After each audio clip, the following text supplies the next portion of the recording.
The bait of the day. Hidden tadpole. These are awesome. It's a shame they don't make these anymore. This is a great crankbait. Man, no rattle. Just awesome. You don't have to have the fancy clear bills or any of that kind of stuff. You know how many bass have been caught on these lures over the years?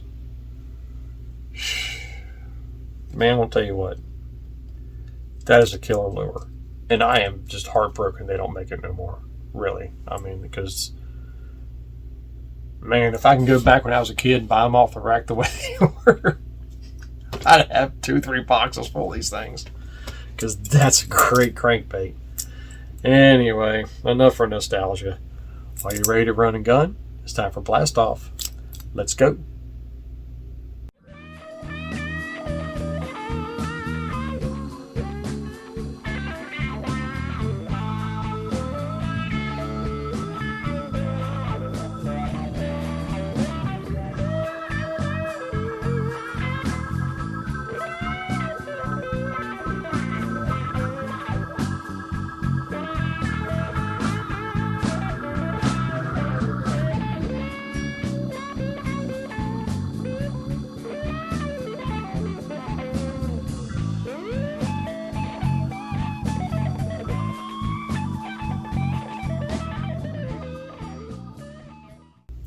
Hey guys, welcome back to Bassin 101. Todd here with you. Grubs. A lot of folks fish grubs. A lot of folks have forgotten about grubs. It's a great lure, but it has its high points and its low points.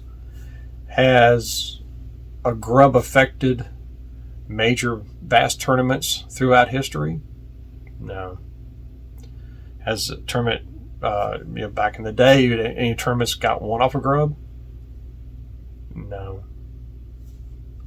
It's just one of those lures that you use as a tool to locate fish, or maybe just to give them something different. That's what a grub's for. Now, don't get me wrong. I've had grubs save my butt a lot of times. I was on the verge of driving home skunked, and threw a grub, managed to catch 2 or 3. So, sometimes a grub can save your butt. I don't know about it as far as in tournament competition. I have thrown grubs in tournament competition, and yeah, it's the same thing. It's not a strong point lure, but it's a good tool to have, and it's a tool I refuse to not have in my tackle box. So, anyway.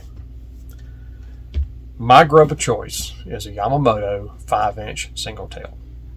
Now I know there's Mr. Twister, there's Kalin's, there's so many of them out there, and they're all good.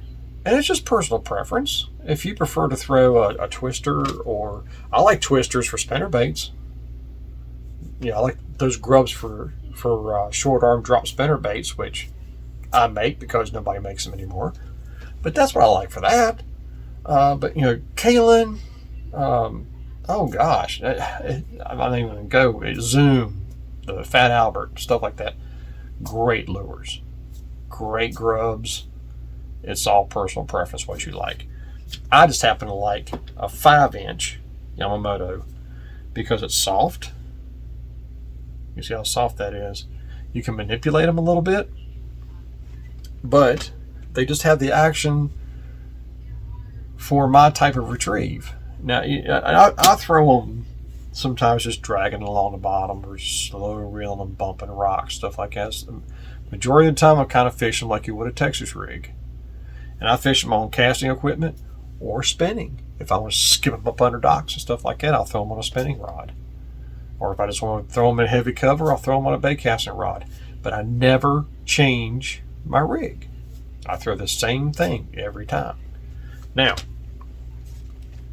how do I throw them? Well, I've got 1, 2, 3, 4, 5. Oh yeah, one way to throw them. And I throw them on an owner bullet.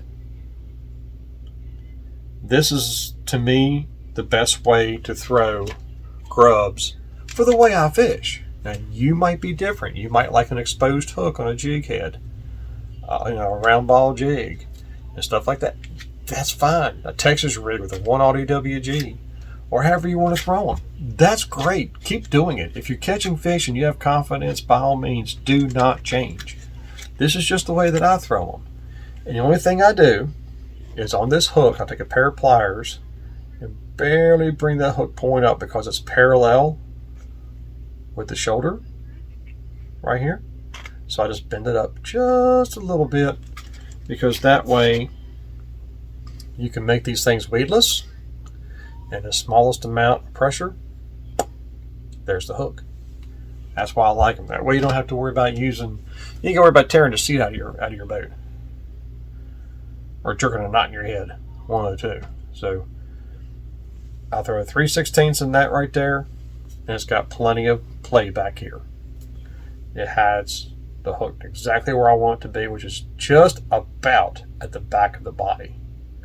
You don't want it way up here because you're going to miss fish. I promise you. You want it just back to here. Okay? That's pretty much universal average. But that's what I like. Now, of all these grubs, when it comes to simplify fishing and trying to put together a lineup and everything, how many colors do I throw? Well, I throw 4. That's it. I understand you probably try to think, well, man, if he throws a grub, if he don't catch that many fish off of it, why is he throwing 4 colors? Well, there's a couple things I'm trying to do with them. First color is blue hologram pearl, or hologram. It's blue pearl hologram flake, and I paint the head to match. This is just acrylic paint, white pearl, that I use when I'm spraying lures. It's the Createx Wicked stuff. And for a clear coat, believe it or not, you go to Walmart, get those little small brush-on bottles of Loctite super glue.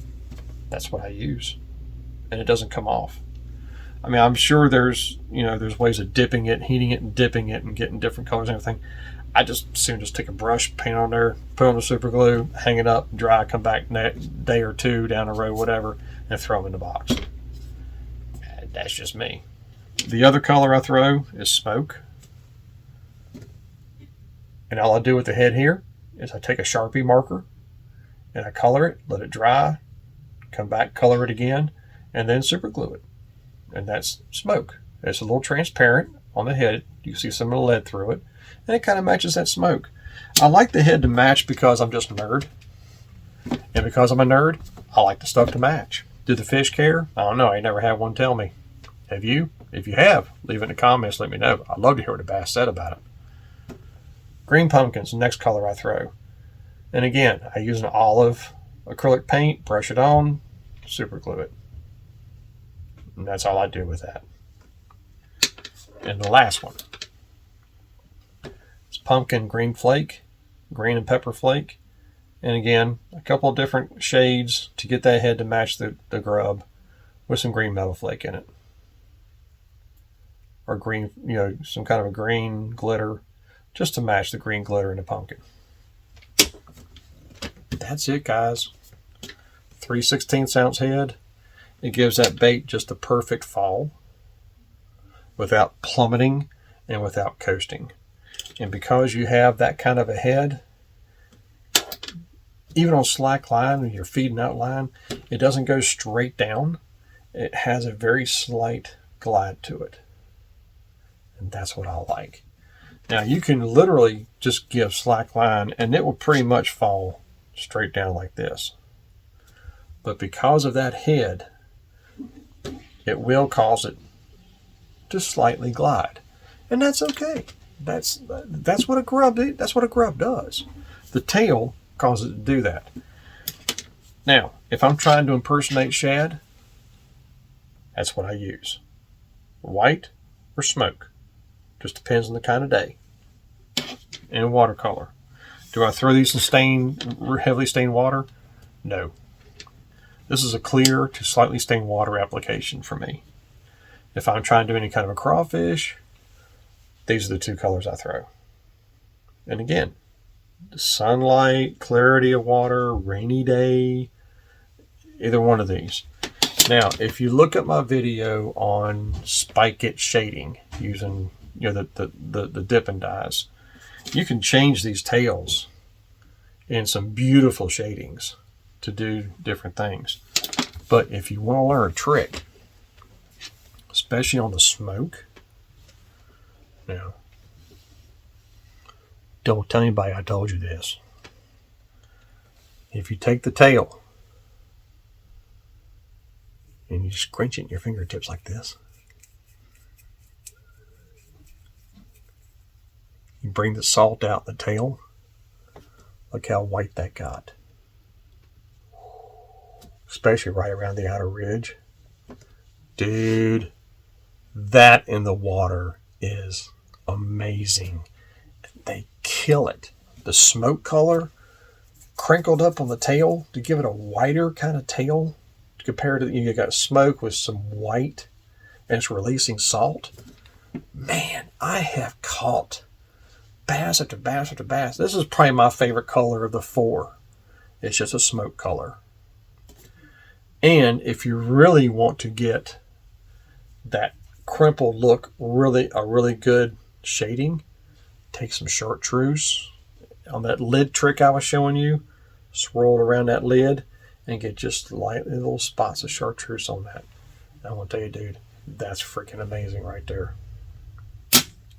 So there it is, guys. I have crawfish and shad. That's it. That's all I throw. And I throw them on the same head, a 3/16 owner bullet. That's it. That's my fancy, serious grub rig. The only other way I throw these is on a Carolina rig, but that's down the road. That's another video. As far as just a grub, that's what I do right there. If I can't catch them on a worm or a jig, then that's what I go with right there. Because it's a smaller package. It's not very big. Has a lot of action. And man, you can just keep this in one spot and a lot of times just shake it. Oh, before I forget, you guys are going to say, well, does it do it tail up or tail down? Good question. I rig mine tail up. See the bottom of the hook? Tails up. Now, is there a difference?